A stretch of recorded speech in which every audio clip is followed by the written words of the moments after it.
Climate protesters stormed Shell's annual shareholder meeting in London, with security having to step in to protect board members. Proceedings were delayed as the protesters ran to the front of the room where executives were sitting on stage. Chairman Sir Andrew Mackenzie was forced to pause his opening speech as individuals yelled "Shut down Shell."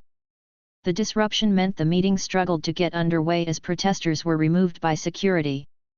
Campaign groups are looking to ramp up the pressure on Shell and other energy companies to align their climate targets to commit to absolute carbon emissions cuts by 2030 and focus more resources towards renewables.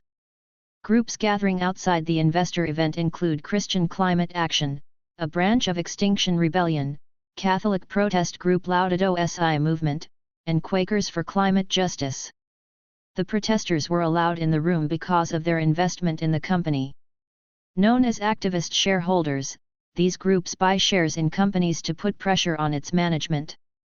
In February, Shell reported profits of $39.9 billion for 2022, double the previous year's total and the highest in its 15-year history.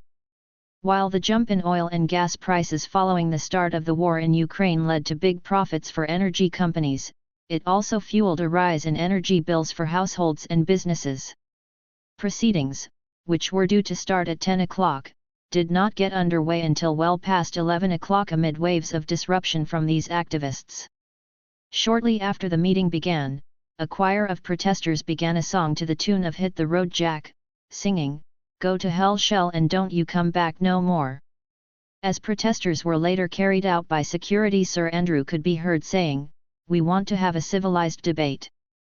Shell put out a statement shortly after the disruption saying that protesters are not interested in constructive engagement, adding that the company is committed to net zero emissions by 2050. Investors will vote on pay packages for 2022, including that of outgoing chief executive Ben van Beurden, who took home $12 million, £9.7 million, including a $9.3 million bonus.